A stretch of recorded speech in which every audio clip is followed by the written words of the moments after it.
Good morning. We will go ahead and call to order our MAPS 4 Citizens Advisory Board meeting, November 2nd, 2023. Under items for individual consideration, A, approval of minutes of the September 7th Citizens Advisory Board meeting. Do we have any additions, corrections, changes in minutes? If not, I would take a motion and a second to approve as presented. Please cast your votes.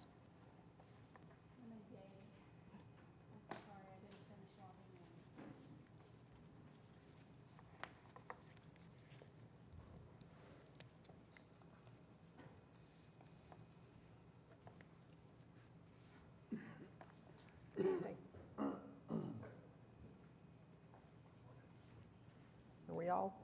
I did. It's green.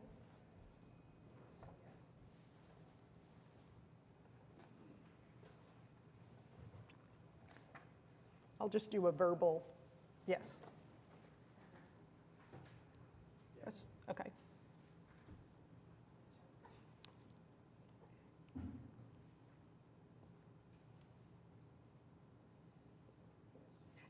Chelsea, do you approve the minutes? Did you have a chance to look at them? Yes.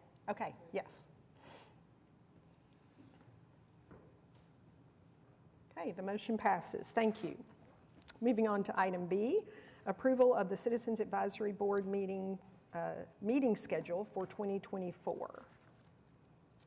So it's just our regular schedule. Right, so this is required by law that we establish the meeting times. We do this every year. You've probably forgotten since it's been a year, but it's routine. Yeah, okay. Any questions? Okay. Please cast your votes. I'm still not logged in, but okay.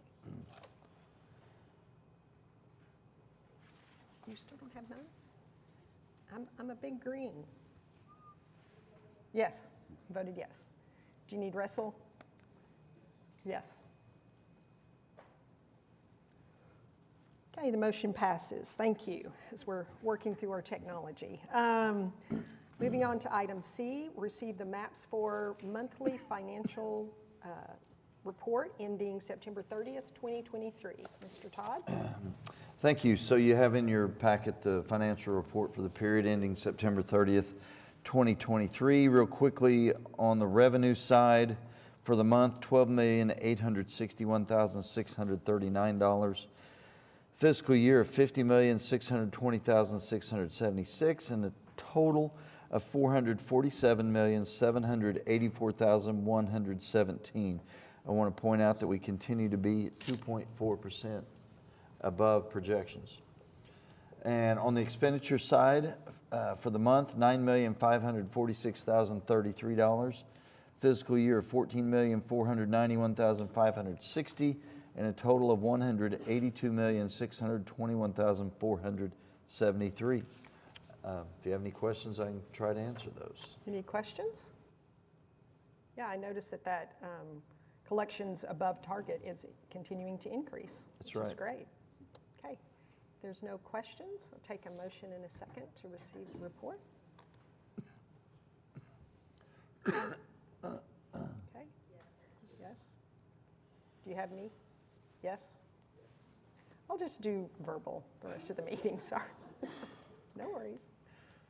Okay, the motion passes. Thank you. Moving on to item D, recommend approval of final acceptance of project M4VA023, the MAPS 4 Downtown Arena Phase 2C Player Corridor. So this is final acceptance of a project we talked about before. And this is one of the things that was a requirement of the NBA. The players now, if you go to a game, you'll notice that they now enter the court from the center and they don't come through the corners like they used to. And since the players are taller than the average person, the doors had to be raised to 9 feet. So these doors were raised up, and this project is complete and was finished on time, and it comes to you with the approval from the subcommittee. Okay, any questions? Any comments from the subcommittee members? We unanimously approved it. I did question whether in the course of the project and raising the door height, if we lower the door height for opposing teams to 5'2". That was not done. No, so nobody took you. I don't think that was in the budget, so, I appreciate the effort, though. yeah. Okay. Any other questions, comments? Okay, if not, I'd take a motion in a second. Please cast your votes. I'm a yes.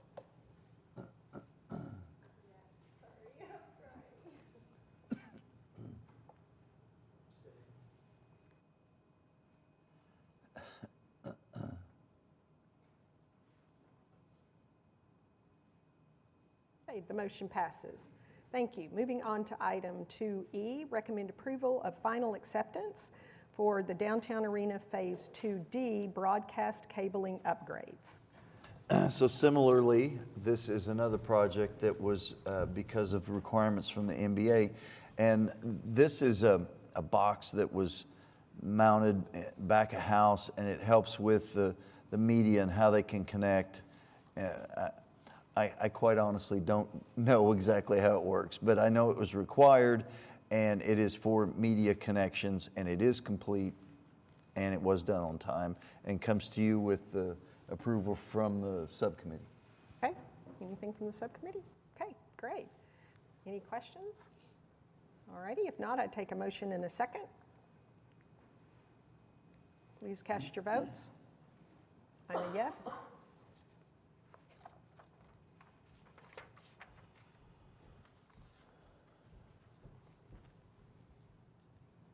Okay, motion passes.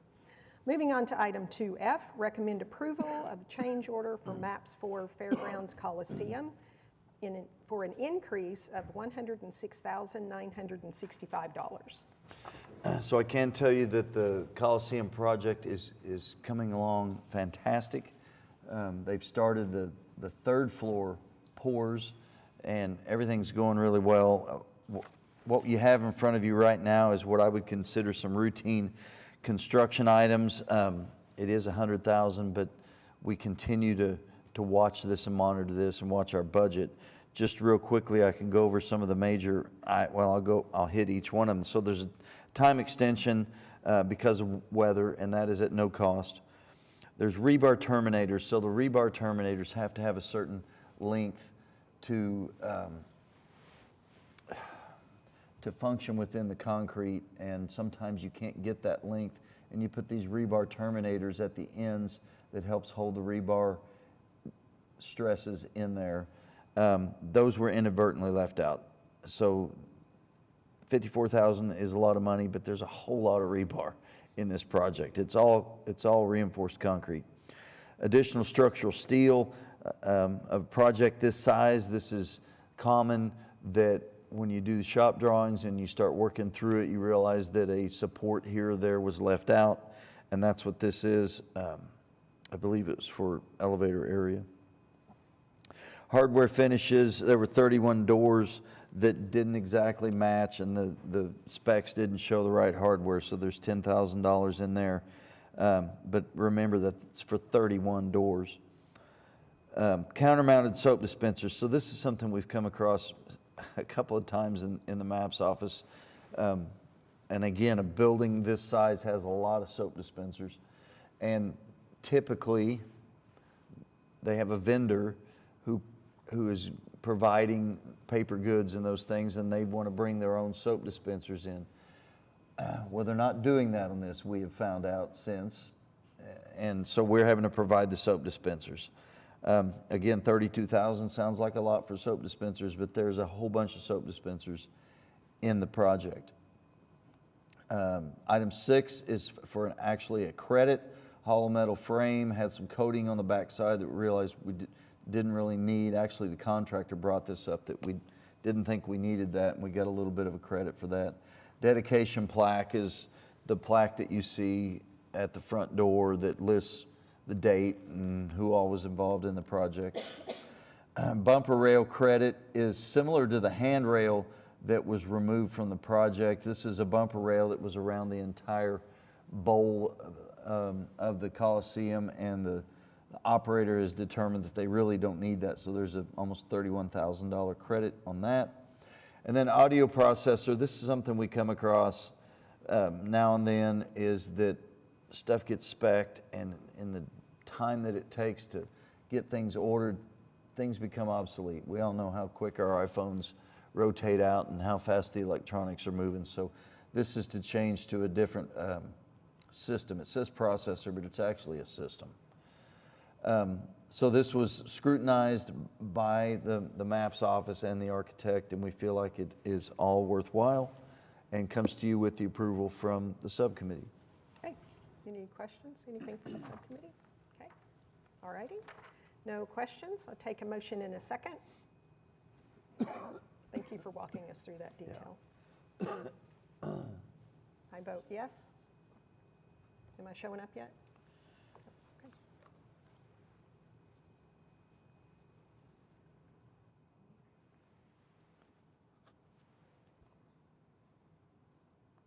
Okay, the motion passes. Thank you.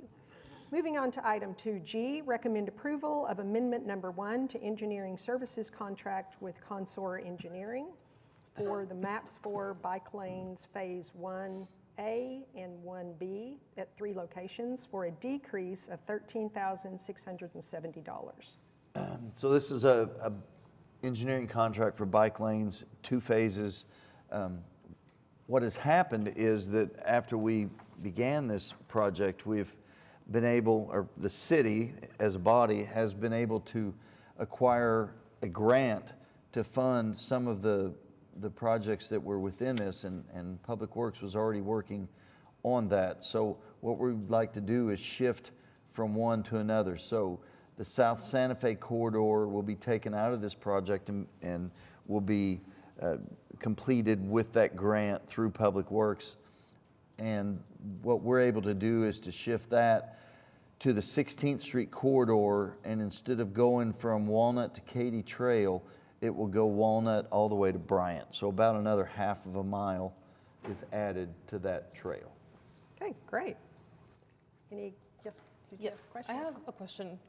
Yesterday we had a conversation about trying to see like how could we keep this $13,000 within the area that it was originally supposed to be spent on, and then you told me that it was just easier to like continue a project and complete it, right? Can you speak more on like just on how you came to that conclusion, and is there another bike lane that could possibly be funded in South OKC with these funds? Because if I'm correct, I don't think MAPS then would be funding any bike lanes in South OKC, right? I don't know. I don't know what all the bike lane shows. I'm doing all I can just to keep up with what we've got right now, but I do know that that grant is going to pay for that. We don't keep track of engineering contracts as for areas and what's being paid here and there. We've been given the routes from planning as far as this crosstown right now, and we execute that. Mm-hmm. So I don't have a bookkeeping amount per area of town right now. Yeah, I know that it is our effort to try and do stuff all over town, but there's more than just us working on it.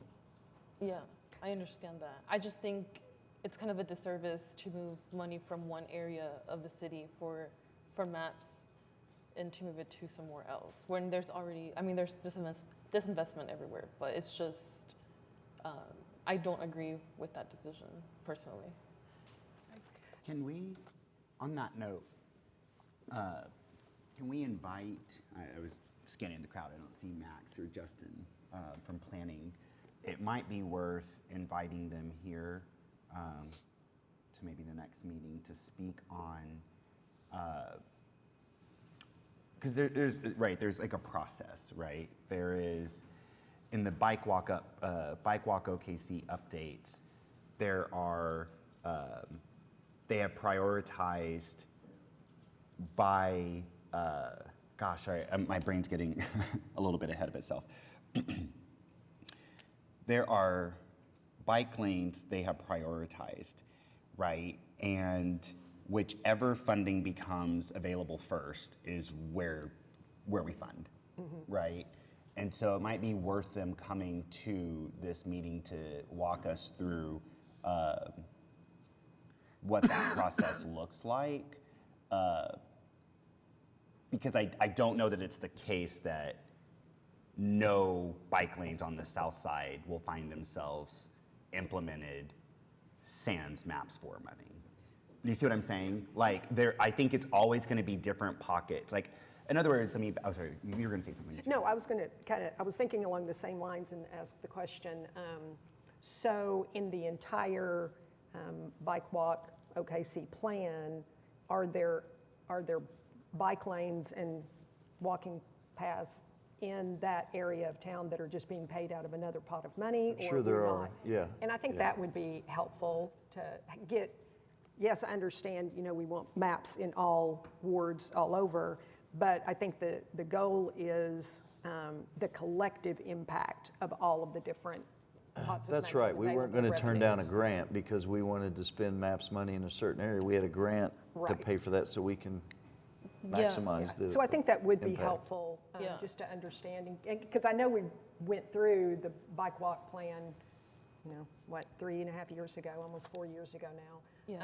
But I think it would be helpful to kind of revisit Okay. that, just so that we have that knowledge as we're looking at some of these decisions. Yes, and I just want to say and reemphasize, that's not the point of my comment. It's that I'm all for like a trail being finished. I just think that funding should stay in the area and also be implemented to enhance our trails in that part of the city.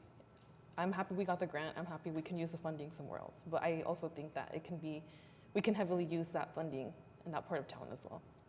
So yeah, I think what we would like to hear then is why planning made the decision, right? We understand getting the grant, but why they made the decision to move, like, I'm sure they have like a priority list, and it looks like they said, okay, next on the priority list was this other part of town, rather than, to Daisy's point, say, okay, well, where else on the south side could we have funded?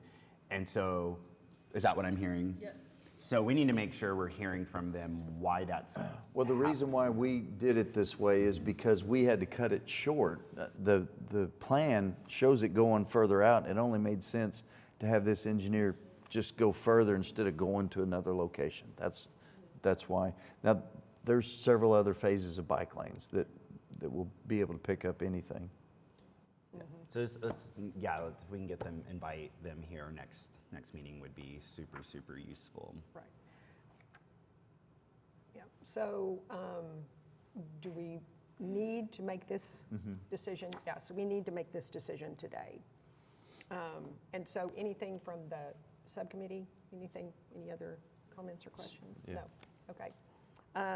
So with that discussion, I would take a motion to approve, motion in a second. Please cast your votes.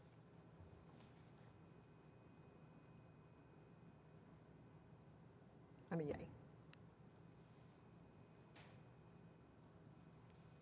Okay, motion passes. You'll have a presentation for us. Thank you so much. Okay, and then on item 2H, we need to strike that. Right, so 2H was actually a preliminary report for these. We're moving pretty fast on this, just trying to get some of these things out, hoping to have them done, for next, what I'd call bike season, when it's summer. I realize some people bike all the time. But there were significant discussions at the subcommittee, specifically about adding a signal at an intersection, and ultimately they decided to continue this item at the subcommittee till next month, so I would ask that you strike this item. Okay, As we head into that revisiting when this comes back, have there been discussions on the subcommittee yet about my favorite topic, which are the different types of protection? We haven't discussed that at the subcommittee per se, but ADG is helping me, and we're working through some different things. We're finding that they're exceptionally expensive. I know. And then there's maintenance issues along with that too. If they're planters, somebody has to take care of what's in the planters, and then when they get, you know they're going to get hit, and I know that's the reason why you want them, is because of cars, but they're going to get hit and maintenance on that. So we're working through all that and trying to bring that to you here soon. I feel like you're going to say something, Chelsea. I have a lot of thoughts circling from Daisy's comments, and then also the idea of where does the MAPS money go that has been allocated? Like, does that just go into this general pot again? That doesn't. So I have a lot there, but I think my call out in just this moment is I recognize that soap dispensers are necessary, right? Soap dispensers are necessary, and we're spending $32,000 on soap dispensers, but also human lives and the livelihood of people on bikes against cars is necessary. So I think the idea of removing funding from a category that was already voter approved to be done, getting a grant, which is lovely and awesome to finish the project, is wonderful.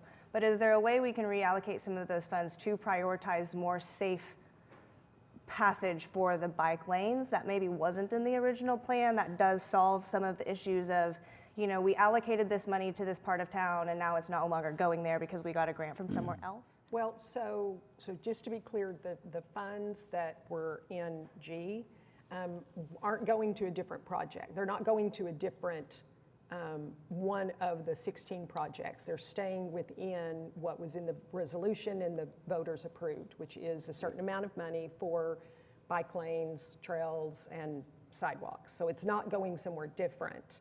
It's not going to go, like, say, to the, you know, mental health facility. It's not going anywhere. It's still in the phase one Right. piece. It's still Right, sitting but there. but I do hear what you're saying, and I think that is what Mr. Todd is saying, that he's working with ADG, is trying to come up with some options, and then it'll be for the subcommittee and this board to decide, do we not do other trails? Do we not do some of the other things that were intended for that pot of money?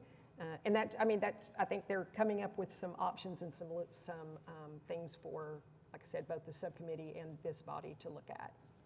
So that's what I'm hearing. Right. Is that correct? That's right. Yeah. So the only thing I would add to that as my request for ADG, as they're doing that work with you, Director Todd, is looking at these specific routes. Where are any of these routes located, for instance, near commercial corridor districts, right? Stockyards, et cetera.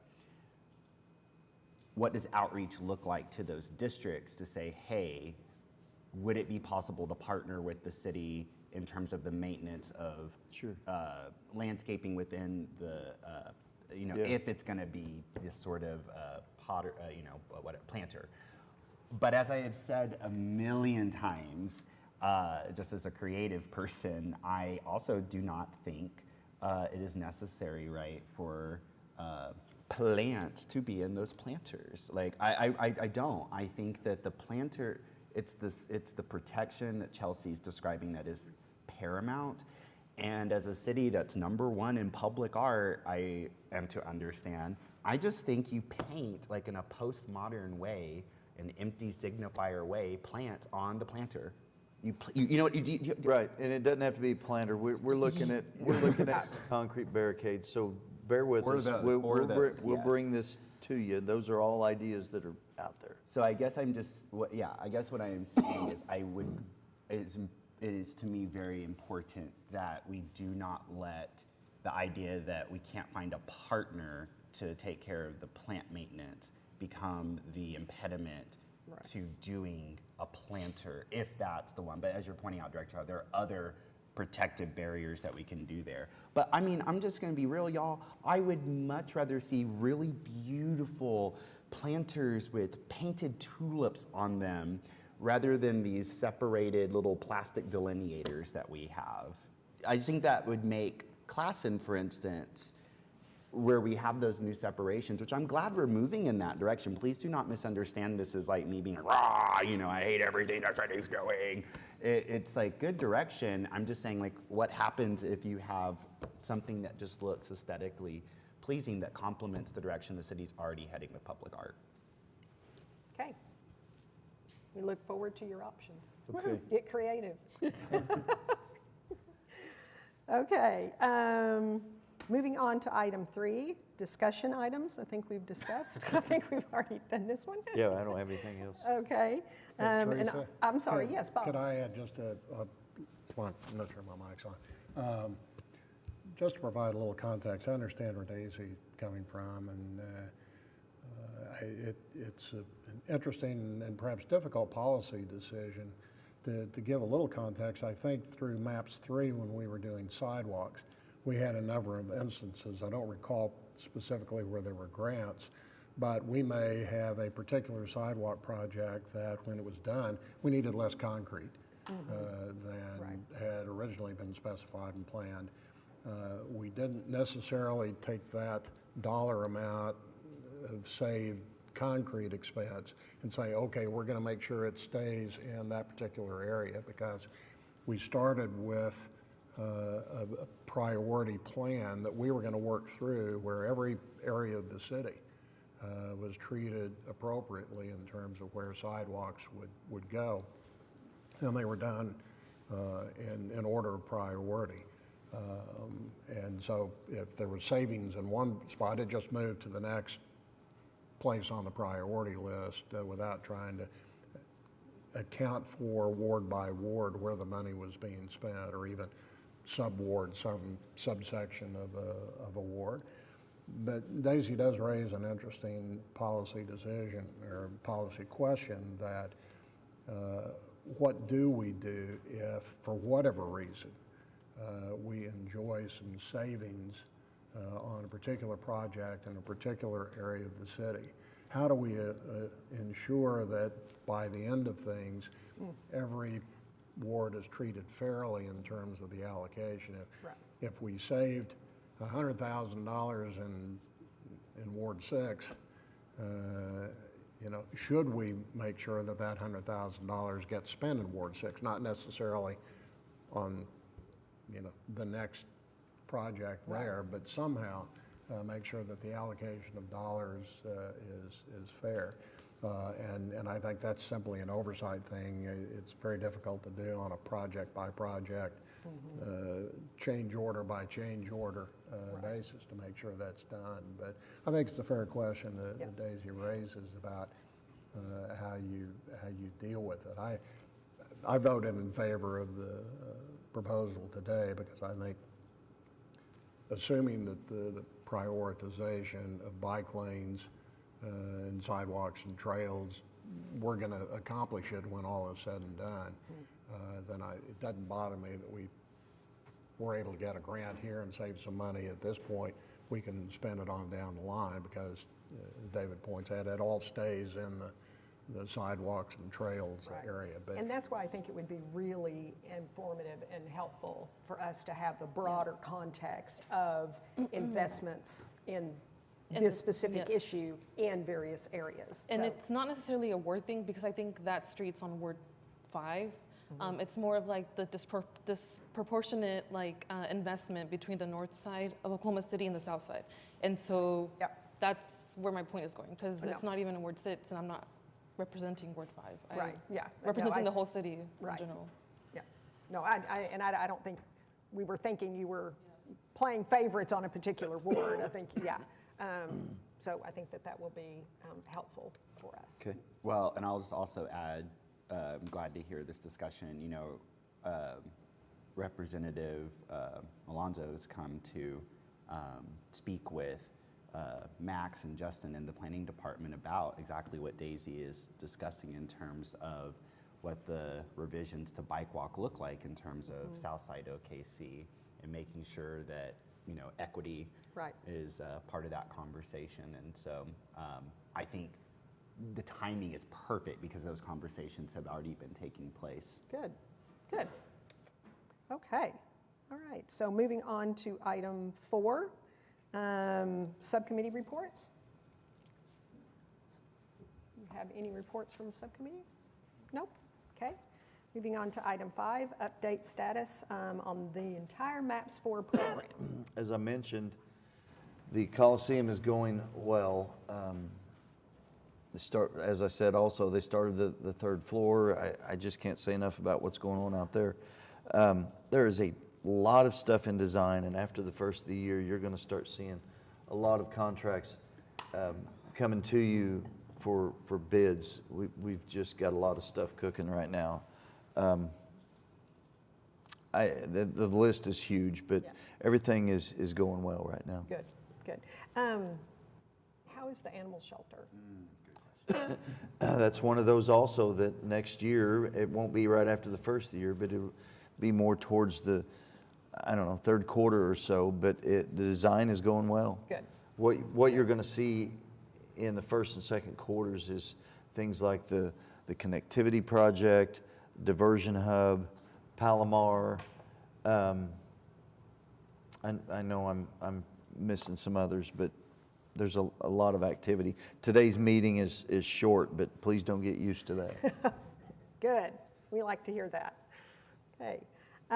Moving on to item 6, comments by board, staff, citizens. Anything else? No, ma'am. Okay, I board? just wanted to add, as I was mentioning to our chair here, I wanted to thank everyone who came out to our homelessness meetup last night that we hosted at Tower Theater in Ward 2. It started at 5:30, and when I arrived with the bottles of water, there was a line out the door waiting, like as if it was a concert.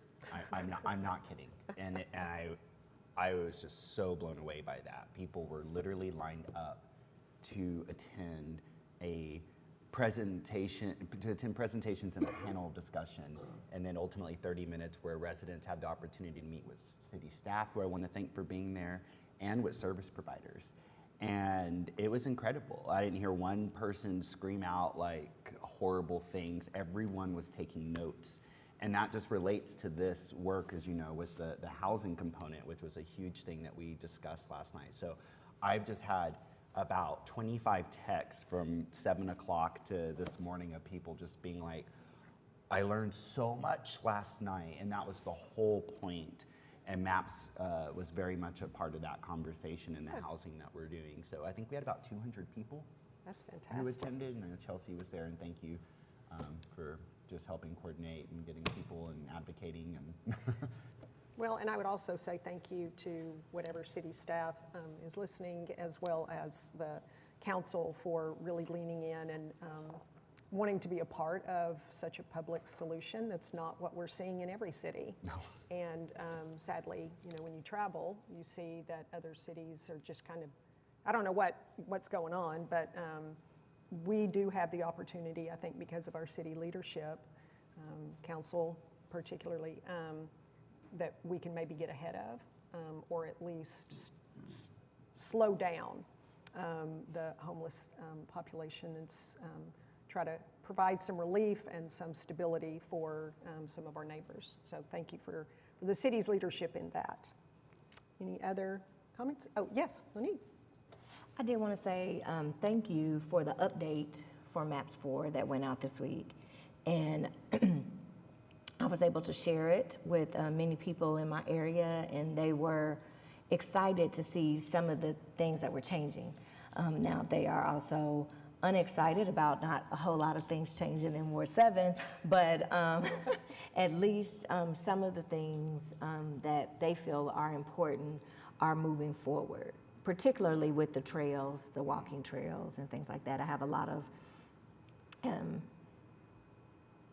I don't want to say seniors because that includes myself, a lot of us more mature people who live on the east side say that the trails across the city are better, and then it's really good to be able to go somewhere, park and walk on a trail instead of having to go to the mall or someplace.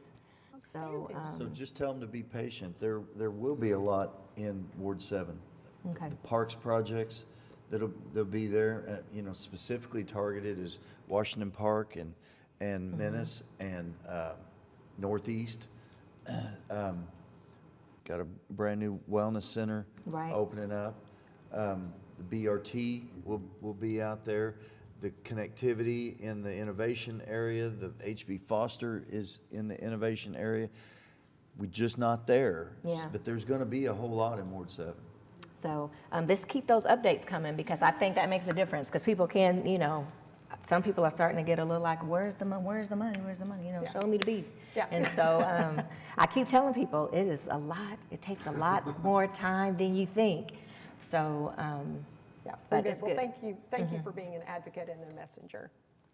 Didn't this happen? I mean, I was like in middle school, but didn't this happen with the first maps? Like when maps passed, there was. I think it happens It happens with every all of MAPS. them, yeah. Yeah, it happens with every MAPS because people know, people have the expectation once the vote is passed and we start meeting that buildings are going to start rising and sidewalks are going to start getting poured. But part of the genius of this program is that we collect the revenue first, but we still have a long planning process. And that's why I think going through the implementation process was, at least for us, I think very helpful because we got to see how long it takes to get the projects going. So tell constituents actually tell them to go to the website and look at our agendas, and we're working. What was the timeline between, I want to say it was 5 years, between the voters approving maps in the MAPS early 1? 90s, and then the ballpark? I want to say it was. I think it was probably about 4 years. 4 years? I can tell you that the convention center was 10 years. And the Oh, yeah, and Lower Scissortail, Park, yeah. Lower Park is 10 10 years. years. Scissortail was about 8. Yeah, Yep, that's a good point. yeah. Yeah. So it's a little frame of reference. Some of us are impatient, like me and you and Daisy and Chelsea. I think we Thanks for all. reminding us you were in middle school. I sure was. got that I was too, a Kevin. youthful young lad who's I now got that too. 41. It's just like, oh, you didn't even get to vote. Okay, and I voted, I got to vote. I'm just going to say that, so. Okay, do we have any citizens signed up to speak today? No, okay. If there's any other comments? Okay. Item 7 on our agenda is adjournment. Thank you all so much for being here, and stay warm and have a wonderful Turkey Day. Oh yeah, that's this month.